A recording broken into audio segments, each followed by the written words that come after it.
Jyothiraj astrological YouTube ചാനലിൻ്റെ ആഴ്ചഫലങ്ങൾ എന്ന വീഡിയോയിലേക്ക് എല്ലാ പ്രിയ പ്രേക്ഷകർക്കും സ്വാഗതം. ഇന്നത്തെ വീഡിയോയിൽ 2025 ഫെബ്രുവരി മാസം 19-ാം തീയതി ബുധനാഴ്ച മുതൽ 25-ാം തീയതി ചൊവ്വാഴ്ച വരെയുള്ള, അതായത് 1200-ാം ആണ്ട് കുംഭമാസം 7-ാം തീയതി മുതൽ 13-ാം തീയതി വരെയുള്ള ആഴ്ചഫലങ്ങളാണ് പറയുവാൻ പോകുന്നത്. അതിനു മുമ്പായി ഈ ആഴ്ചയിലെ സൂര്യോദയം, സൂര്യാസ്തമയം, അഭിജിത്ത് മുഹൂർത്തം, കൃത്യമായ രാഹുകാലം എന്നിവ എപ്പോഴൊക്കെയാണെന്ന് നോക്കാം. ഈ ആഴ്ചയിലെ സൂര്യോദയം രാവിലെ 6:42 സൂര്യാസ്തമയം വൈകിട്ട് 6:35 ഈ ആഴ്ചത്തെ അഭിജിത്ത് മുഹൂർത്തം ഉച്ചയ്ക്ക് 12:15 മുതൽ 1:03 വരെയാണ്. ഈ അഭിജിത്ത് മുഹൂർത്ത സമയത്ത് തിഥിവാര ലഗ്നാദി ദോഷങ്ങളൊന്നും തന്നെ നോക്കാതെ എല്ലാ ശുഭകർമ്മങ്ങളും ചെയ്യാവുന്നതാണ്. ഇനി ഈ ആഴ്ചത്തെ കൃത്യമായ രാഹുകാലം എപ്പോഴൊക്കെയാണെന്ന് നോക്കാം. 19/2/2025 ബുധനാഴ്ച രാഹുകാലം ഉച്ചയ്ക്ക് 12:38 മുതൽ 2:08 വരെയാണ്. 20/2/2025 വ്യാഴാഴ്ച ഉച്ചയ്ക്ക് 2:09 മുതൽ 3:39 വരെയാണ്. 21/2/2025 വെള്ളിയാഴ്ച പകൽ 11:10 മുതൽ 12:40 വരെയാണ്. 22/2/2025 ശനിയാഴ്ച രാവിലെ 9:42 മുതൽ 11:12 വരെയാണ്. 23/2/2025 ഞായറാഴ്ച വൈകിട്ട് 5:03 മുതൽ 6:33 വരെയാണ്. 24/2/2025 തിങ്കളാഴ്ച രാവിലെ 8:13 മുതൽ 9:43 വരെയാണ്. 25/2/2025 ചൊവ്വാഴ്ച ഉച്ച കഴിഞ്ഞ് 3:34 മുതൽ 5:04 വരെയാണ്. ഈ പറഞ്ഞിരിക്കുന്ന രാഹുകാലം അതാത് ദിവസത്തെ സൂര്യോദയത്തിൻ്റെയും സൂര്യാസ്തമയത്തിൻ്റെയും അടിസ്ഥാനത്തിലുള്ള കൃത്യമായ രാഹുകാലമാണ്. കലണ്ടറിലും മറ്റുമുള്ള രാഹുകാലം സൂര്യോദയം രാവിലെ 6 എന്നും സൂര്യാസ്തമയം വൈകിട്ട് 6 എന്നും അടിസ്ഥാനപ്പെടുത്തിയുള്ള ശരാശരി രാഹുകാലമാണ്. രാഹുകാലം യാത്രയ്ക്ക് നിഷിദ്ധമാണ്. ഇനി ഈ ആഴ്ചയിലെ 27 നക്ഷത്രക്കാരുടെയും ആഴ്ചഫലങ്ങൾ എന്തൊക്കെയാണെന്ന് നോക്കാം. ഈ ആഴ്ചയിൽ ഗ്രഹങ്ങളാരും തന്നെ രാശിപരിവർത്തനം നടത്തുന്നില്ല. ഇനി ആദ്യമായി അശ്വതി, ഭരണി, കാർത്തിക 1-ാം പാദം എന്നീ മേടക്കൂറിൽ ജനിച്ച നക്ഷത്രക്കാരുടെ ആഴ്ചഫലങ്ങൾ എന്തൊക്കെയാണെന്ന് നോക്കാം. ഈ നക്ഷത്രക്കാർക്ക് ഈ ആഴ്ച സാമ്പത്തിക ഭദ്രതയുള്ള ഒരാഴ്ചയായിരിക്കും. തൊഴിൽ കൂടിയോ സന്താനങ്ങൾ വഴിയോ സഹോദരങ്ങളിൽ നിന്നോ ധനലാഭം പ്രതീക്ഷിക്കാം. സർക്കാർ സംബന്ധമായ ആനുകൂല്യങ്ങളോ പ്രോത്സാഹനങ്ങളോ സിദ്ധിക്കാം. വ്യാപാര വ്യവസായങ്ങളിലും കൃഷി, ക്ഷീരവ്യവസായം മുതലായവയിൽ ഏർപ്പെട്ടിരിക്കുന്നവർക്കും ആ മേഖലകളിൽ പുരോഗതി ഉണ്ടാകുന്നതിനും സാമ്പത്തിക നേട്ടങ്ങൾ ഉണ്ടാകുന്നതിനും സാധ്യതയുണ്ട്. വിദേശങ്ങളിൽ ജോലി ചെയ്യുന്ന സന്താനങ്ങൾ നാട്ടിൽ തിരിച്ചെത്തുന്നതിനും അവരുമൊത്തുള്ള സന്തോഷാനുഭവങ്ങൾക്കും സാധ്യതയുണ്ട്. എന്നാൽ സഹോദരങ്ങളുമായി കലഹമുണ്ടാകാതെ സൂക്ഷിക്കണം. ബുധനാഴ്ച ഈ ആഴ്ചയിലെ ഏറ്റവും നല്ല ദിവസമായിരിക്കും. മറ്റു ദിവസങ്ങളിൽ ഉദരരോഗം, വിഷഭയം എന്നിവ ഉണ്ടാകാതെ സൂക്ഷിക്കുക.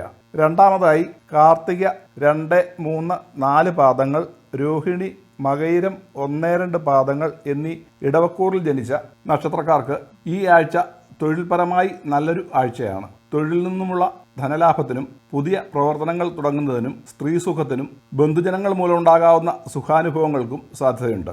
എന്നാൽ കണ്ടകശനിയും ജന്മത്തിൽ വ്യാഴവും സഞ്ചരിക്കുന്നതിനാൽ ദുഷ്കീർത്തി ഉണ്ടാകാതിരിക്കാനും തൊഴിലിൽ പ്രതിസന്ധികൾ നേരിടാതിരിക്കാനും ആരോഗ്യ പ്രശ്നങ്ങൾ ഉണ്ടാകാതിരിക്കാനും പ്രത്യേകം ശ്രദ്ധ വേണം. ഈ ആഴ്ചയിലെ ബുധൻ, വ്യാഴം, വെള്ളി, ശനി എന്നീ ദിവസങ്ങൾ മറ്റു ദിവസങ്ങളെ അപേക്ഷിച്ച് അനുകൂലങ്ങളായ ദിവസങ്ങളായിരിക്കും. മൂന്നാമതായി മകയിരം 3, 4 പാദങ്ങൾ, തിരുവാതിര, പുണർതം 1, 2, 3 പാദങ്ങൾ എന്നീ മിഥുനക്കൂറിൽ ജനിച്ച നക്ഷത്രക്കാർക്ക് ബുധനാഴ്ച ഒഴികെ മറ്റു ദിവസങ്ങൾ കൂടുതൽ അനുകൂലപ്രദങ്ങളായിരിക്കും. ഈ ദിവസങ്ങളിൽ ധനലാഭം സിദ്ധിക്കുന്നതിനും ദേഹസുഖത്തിനും ഇഷ്ടപ്പെട്ട ഭക്ഷണപാനീയങ്ങൾ ലഭിക്കുന്നതിനും ശയനസുഖത്തിനും സാധ്യതയുണ്ട്. എന്നാൽ ഇവർക്ക് പിതൃസംബന്ധമായ ദുരിതങ്ങളോ കലഹങ്ങളോ ഉണ്ടാകാമെന്നതിനാൽ സൂക്ഷിക്കുക. സഞ്ചാരക്ലേശവും അനുഭവത്തിൽ വരാവുന്നതാണ്. നാലാമതായി പുണർതം 4-ാം പാദം, പൂയം, ആയില്യം എന്നീ കർക്കിടകക്കൂറിൽ ജനിച്ച നക്ഷത്രക്കാർക്ക് ഈ ആഴ്ചയിൽ സാമ്പത്തിക നേട്ടം ഉണ്ടാകുമെങ്കിലും അതുപോലെ ചിലവുകളും വർദ്ധിക്കാം. ഇവർക്ക് പുതിയ ജോലിയിൽ പ്രവേശിക്കുന്നതിനോ ഏതെങ്കിലും നേതൃസ്ഥാനം ലഭിക്കുന്നതിനോ ഉള്ള സാധ്യതയുണ്ട്. സഹോദരങ്ങളിൽ നിന്നുള്ള പിന്തുണ പ്രതീക്ഷിക്കാം. ഗൃഹസംബന്ധമായ ജോലികൾ ഈ ആഴ്ചയിൽ നടപ്പിൽ വരുത്താം. മാതാവിൽ നിന്നുള്ള സന്തോഷാനുഭവങ്ങളും ദൈവിക കാര്യങ്ങളിൽ ഉണർന്നു പ്രവർത്തിക്കുകയും ചെയ്യും. കുടുംബത്തിൽ മംഗളകർമ്മങ്ങൾ നടക്കുന്നതിനും ഭാഗ്യാനുഭവങ്ങൾ ഉണ്ടാകുന്നതിനും സാധ്യതയുണ്ട്. എന്നാൽ ആരോഗ്യകാര്യങ്ങളിൽ കുറച്ച് ശ്രദ്ധ വേണം. ഈ ആഴ്ചയിലെ ഞായർ, തിങ്കൾ, ചൊവ്വ എന്നീ ദിവസങ്ങൾ കൂടുതൽ അനുകൂലങ്ങളായിട്ടുള്ള ദിവസങ്ങളാണ്. അഞ്ചാമതായി മകം, പൂരം, ഉത്രം നക്ഷത്രത്തിൻ്റെ ആദ്യപാദം എന്നീ ചിങ്ങക്കൂറിൽ ജനിച്ച നക്ഷത്രക്കാർക്ക് ജോലി സംബന്ധമായി വിദേശത്തേക്കോ അഥവാ മറ്റ് സ്ഥലങ്ങളിലേക്കോ പോകേണ്ടി വരുന്നതിനും അതുമൂലം ഉണ്ടാകാവുന്ന ശാരീരിക ക്ലേശങ്ങൾക്കും സാധ്യതയുണ്ട്. ചിലപ്പോൾ ഉദ്യോഗക്കയറ്റത്തോടു കൂടിയ സ്ഥലം മാറ്റവുമാകാം. ഈ സമയം ചിലവുകൾ വർദ്ധിക്കാമെങ്കിലും സാമ്പത്തിക സ്ഥിതി തരക്കേടില്ലാത്തതായിരിക്കും. വസ്തു, വീട് എന്നിവയുമായി ബന്ധപ്പെട്ട് ധനലാഭം സിദ്ധിക്കാം. വീടും വസ്തുവും മറ്റും വിൽക്കാനോ വാങ്ങുവാനോ ആഗ്രഹിക്കുന്നവർക്ക് അനുകൂലമായ സമയമാണ്. എന്നാൽ കബളിപ്പിക്കപ്പെടാതിരിക്കാൻ പ്രത്യേകം ശ്രദ്ധിക്കുക.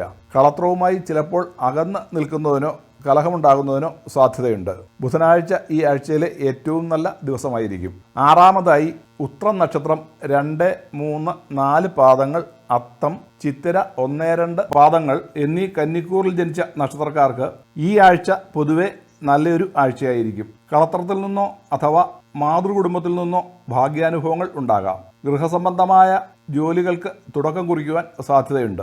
ബന്ധുക്കളെ കൊണ്ട്, പ്രത്യേകിച്ച് മാതൃകുടുംബത്തിൽപ്പെട്ട ബന്ധുക്കളെ കൊണ്ട് ഗുണാനുഭവങ്ങൾ ഉണ്ടാകും. ശത്രുക്കളെ കൊണ്ടുണ്ടാകാവുന്ന ഉപദ്രവങ്ങൾ ഉണ്ടാവില്ല. അവിവാഹിതരുടെ വിവാഹം നടന്നു കിട്ടുന്നതിനോ അഥവാ വിവാഹാലോചനകളിൽ പുരോഗതി ഉണ്ടാകുന്നതിനോ സാധ്യതയുണ്ട്.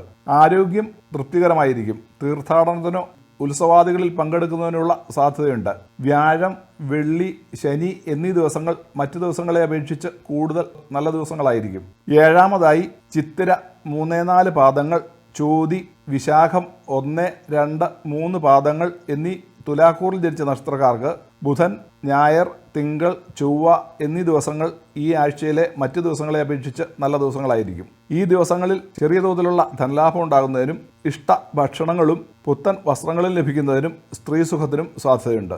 എന്നാൽ ആരോഗ്യകാര്യങ്ങളിൽ പ്രത്യേകം ശ്രദ്ധ വേണം. ചിലപ്പോൾ ഭാര്യാപുത്രാദികളെ വിട്ടുനിൽക്കേണ്ടി വരുന്ന അവസ്ഥ ഉണ്ടാകുന്നതിനോ അഥവാ അവർക്ക് രോഗക്ലേശങ്ങൾ ഉണ്ടാകുന്നതിനോ സാധ്യതയുണ്ട്.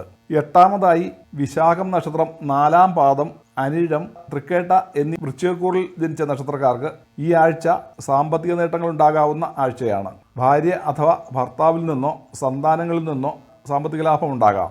ഭാര്യ അഥവാ ഭർത്തൃ വീട്ടുകാരിൽ നിന്നും സാമ്പത്തിക ലാഭം പ്രതീക്ഷിക്കാം. ഗൃഹസുഖവും സ്ത്രീസുഖവും അനുഭവത്തിൽ വരും. സന്താനങ്ങളോ കളത്രമോ അവധി ആഘോഷങ്ങൾക്ക് എത്തിച്ചേരുന്നതിനും അവരുമൊത്ത് ഉല്ലാസയാത്രകൾ പോകുന്നതിനും സന്തോഷാനുഭവങ്ങൾ പങ്കിടുന്നതിനും സാധ്യതയുണ്ട്. എന്നാൽ ആരോഗ്യകാര്യങ്ങളിൽ കുറച്ച് ശ്രദ്ധ വേണം. ഈ ആഴ്ചയിലെ വ്യാഴം, വെള്ളി, ശനി എന്നീ ദിവസങ്ങൾ കൂടുതൽ സന്തോഷകരങ്ങളായിരിക്കും. ഒമ്പതാമതായി മൂലം, പൂരാടം, ഉത്രാടം, ആദ്യപാദം എന്നീ ധനുക്കൂറിൽ ജനിച്ച നക്ഷത്രക്കാർക്ക് ധനപരമായി വലിയ കുഴപ്പമില്ലാത്ത ആഴ്ചയാണെങ്കിലും ധനനഷ്ടമുണ്ടാകാതെ സൂക്ഷിച്ച് ധനം കൈകാര്യം ചെയ്യണം. ഈ ആഴ്ചയിൽ തൃപ്തികരമായ ആരോഗ്യസ്ഥിതിയും ജനങ്ങളിൽ നിന്നുള്ള സ്നേഹാദരങ്ങളും സന്താനങ്ങളെക്കൊണ്ടും ബന്ധുക്കളെക്കൊണ്ടുമുള്ള സന്തോഷാനുഭവങ്ങളും അനുഭവത്തിൽ വരാം. കൃഷിക്കാർക്കും നാൽക്കാലികളെ വളർത്തുന്നവർക്കും ഈ ആഴ്ചയിൽ കൂടുതൽ ആദായം ലഭിക്കും. കളത്രവുമായി കലഹമുണ്ടാകാതെ സൂക്ഷിക്കുക. ഈ ആഴ്ചയിലെ ബുധൻ, ഞായർ, തിങ്കൾ, ചൊവ്വ എന്നീ ദിവസങ്ങൾ കൂടുതൽ നല്ല ദിവസങ്ങളായിരിക്കും. തൊഴിൽ സംബന്ധമായി നല്ലൊരു ആഴ്ചയായിരിക്കും ഇത്. പത്താമതായി ഉത്രാടം നക്ഷത്രം 2, 3, 4 പാദങ്ങൾ, തിരുവോണം, അവിട്ടം 1, 2 പാദങ്ങൾ എന്നീ മകരക്കൂറിൽ ജനിച്ച നക്ഷത്രക്കാർക്ക് ഈ ആഴ്ചയിൽ സാമ്പത്തിക ബുദ്ധിമുട്ടുകൾ അനുഭവത്തിൽ വരികയില്ല. സ്വന്തം പ്രവൃത്തി ഗുണത്താലും ഭാഗ്യകടാക്ഷത്താലും ധനലാഭം സിദ്ധിക്കുന്ന ആഴ്ചയാണിത്. എന്നാൽ പണമിടപാട് നടത്തുമ്പോഴും ആർക്കെങ്കിലും പണം കടം കൊടുക്കുമ്പോഴും വഞ്ചിതരാകാതിരിക്കുവാൻ നല്ലവണ്ണം ആലോചിച്ച് വേണം ചെയ്യാൻ. ജനങ്ങളിൽ നിന്നുള്ള സ്നേഹാദരങ്ങളും നല്ല സഹകരണവും ഉണ്ടാകും. നല്ല സംസാര രീതിയിൽ കൂടി ജനങ്ങളെ വിശ്വാസത്തിലെടുക്കാൻ കഴിയും. ഇവരുടെ വാക്കുകൾക്ക് മറ്റുള്ളവർ വില കൽപ്പിക്കുകയും അതിനനുസരിച്ച് പ്രവർത്തിക്കുകയും ചെയ്യും. എന്നാൽ കൂടുതൽ യാത്രകൾ ആവശ്യമുള്ള പ്രവർത്തനങ്ങളിൽ ഏർപ്പെടാനും ചിലപ്പോൾ കുടുംബത്തെ വിട്ടുനിൽക്കുന്നതിനും സാധ്യതയുണ്ട്.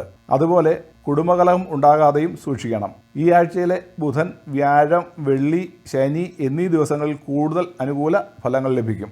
ആരോഗ്യസ്ഥിതി, ഉദ്യോഗഗുണം, ബന്ധുക്കളെ കൊണ്ടുള്ള സന്തോഷാനുഭവങ്ങൾ എന്നിവയുണ്ടാകും. 11ാമതായി അവിട്ടം 3, 4 പാദങ്ങൾ, ചതയം, പൂരുരുട്ടാതി 1, 2, 3 പാദങ്ങൾ എന്നീ കുംഭക്കൂറിൽ ജനിച്ച നക്ഷത്രക്കാർക്ക് ഈ ആഴ്ചയിലെ ബുധനൊഴിച്ച് ബാക്കിയുള്ള 6 ദിവസങ്ങളും വലിയ തരക്കേടില്ലാത്ത ദിവസങ്ങളായിരിക്കും. ഇവർക്ക് ഈ സമയം ജന്മശനിയും അനിഷ്ടഭാവത്തിലെ വ്യാഴസ്ഥിതിയുമാണെങ്കിലും ബുധനാഴ്ച ഒഴികെയുള്ള ദിവസങ്ങളിൽ കാര്യമായ ദോഷഫലങ്ങൾ ഉണ്ടാകുകയില്ലെന്ന് മാത്രമല്ല, ഉദ്യോഗത്തിൽ നിന്നുള്ള ഗുണാനുഭവങ്ങളും സർക്കാരിൽ നിന്നുമുള്ള ആനുകൂല്യങ്ങൾ കിട്ടുന്നതിനും യോഗമുണ്ട്. ബന്ധുജനങ്ങളിൽ നിന്നുള്ള സഹായ സഹകരണങ്ങളും ഉണ്ടാകും. എങ്കിലും കുടുംബകലഹവും വിഷാഗ്നിഭയവും ഉണ്ടാകാതെ സൂക്ഷിക്കുക. ചിലപ്പോൾ സഞ്ചാരക്ലേശങ്ങളും സ്വജനങ്ങൾക്ക് രോഗദുരിതങ്ങളും ഉണ്ടാകാം. ധനപരമായി കാര്യമായ ബുദ്ധിമുട്ടുകൾ ഉണ്ടാവുകയില്ല. 12ാമതായി പൂരുരുട്ടാതി നക്ഷത്രം 4ാം പാദം, ഉത്രട്ടാതി, രേവതി എന്നീ മീനക്കൂറിൽ ജനിച്ച നക്ഷത്രക്കാർക്ക് ഞായർ, തിങ്കൾ, ചൊവ്വ എന്നീ ദിവസങ്ങൾ മറ്റു ദിവസങ്ങളെ അപേക്ഷിച്ച് തരക്കേടില്ലാത്ത ദിവസങ്ങളായിരിക്കും. സാമ്പത്തികമായി വലിയ ബുദ്ധിമുട്ടുകൾ ഒന്നും ഉണ്ടാകുകയില്ലെങ്കിൽ കൂടി പാഴ്ചെലവുകൾ വർദ്ധിക്കാം. കളത്രത്തിൽ നിന്നുമുള്ള സുഖാനുഭവങ്ങളും ഭക്ഷണസുഖവും ഉണ്ടാകും. എന്നാൽ സ്ഥലം മാറി താമസിക്കുന്നതിനോ വിദേശവാസത്തിനോ സാധ്യതയുണ്ട്. ശത്രുക്കളെ കൊണ്ടുള്ള ഉപദ്രവങ്ങൾക്കും സഞ്ചാരക്ലേശങ്ങൾക്കും സാധ്യതയുണ്ട്. കളത്രത്തിൽ നിന്നും സഹോദരങ്ങളിൽ നിന്നുമുള്ള പിന്തുണയുണ്ടാകും. ഇവയൊക്കെയാണ് 27 നക്ഷത്രക്കാരുടെയും ഈ ആഴ്ചത്തെ ഗുണദോഷ ഫലങ്ങൾ. മേൽപ്പറഞ്ഞ ആഴ്ചയിൽ നല്ല ദശാസമയമോ അപഹാര സമയമാണ് നടക്കുന്നതെങ്കിൽ ദോഷഫലങ്ങൾ കാര്യമായി അനുഭവത്തിൽ വരാതെ തന്നെ കടന്നുപോകും. ദശാഫലങ്ങളും ചാരവശാലുള്ള ഫലങ്ങളും രണ്ടും കൂടി മോശമാണെങ്കിൽ മാത്രമേ ദോഷഫലങ്ങൾ കാര്യമായി അനുഭവത്തിൽ വരികയുള്ളൂ. ഇനി ഇന്നത്തെ ചോദ്യോത്തരത്തിലേക്ക് കടക്കാം. ഇന്നത്തെ ചോദ്യം കണ്ണൂരിൽ നിന്നും വൈശാലാണ് ചോദിച്ചിരിക്കുന്നത്. ജോലി, വിവാഹം എന്നിവയെക്കുറിച്ച് അറിയണമെന്നാണ് ചോദ്യം. ജോലി സംബന്ധമായി നോക്കുമ്പോൾ നല്ല ജോലി സാധ്യതയുള്ള ജാതകമാണ്. സർക്കാർ ജോലിയും കിട്ടാവുന്ന ജാതകമാണിത്. കർമ്മസ്ഥാനാധിപനായ ആദിത്യൻ കർമ്മസ്ഥാനത്ത് തന്നെ നിബിഡയോഗത്തിൽ വ്യാഴവുമായി യോഗം ചെയ്ത് നിൽക്കുന്നുണ്ട്. വ്യാഴം ഈ ജാതകത്തിലെ ധനാധിപനും സന്താന സ്ഥാനാധിപനുമായ ഗ്രഹമാണ്. സ്വന്തം കർമ്മം കൊണ്ട് ധനം സമ്പാദിക്കുന്ന ജാതകമാണിത്. 24/3/2026 മുതൽ 28/1/2027 വരെ വരുന്ന ബുധദശയിലെ ശുക്രന്റെ അപഹാര സമയത്ത് പുതിയ ജോലി കിട്ടുന്നതിനോ അഥവാ ജോലിയിൽ പ്രൊമോഷൻ കിട്ടുന്നതിനുള്ള സാധ്യതയുണ്ട്. വിവാഹം 24/5/2023 23/3/2026 മധ്യേ നടക്കാനുള്ള സാധ്യതയാണ് കാണുന്നത്. ഇപ്പോൾ 29/12/2019 മുതൽ 28/12/2036 വരെ ബുധദശാ സമയമാണ് നടന്നുകൊണ്ടിരിക്കുന്നത്. ബുധൻ കർമ്മഭാവത്തിലാണ് നിൽക്കുന്നതെങ്കിലും മൗഢ്യത്തിലായാണ് നിൽക്കുന്നത്. അതിനാൽ ബുധദശാ സമയം ഗുണദോഷ സമ്മിശ്രമായ സമയമായിരിക്കും. ഈ സമയം ആരോഗ്യ പ്രശ്നങ്ങളും മറ്റും ഉണ്ടാകാം.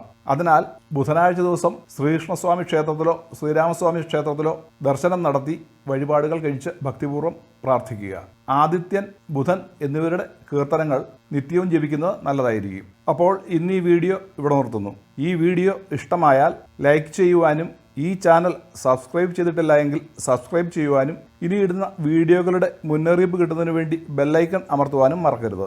അതുപോലെ തന്നെ പ്രിയ പ്രേക്ഷകരുടെ അഭിപ്രായ നിർദ്ദേശങ്ങൾ ഈ വീഡിയോയ്ക്ക് താഴെ കമൻറ്റ് ബോക്സിൽ രേഖപ്പെടുത്തുവാനും മറക്കരുത്. അടുത്ത പുതിയൊരു വീഡിയോയുമായി വരുന്നവരേക്കും എല്ലാവർക്കും നമസ്കാരം.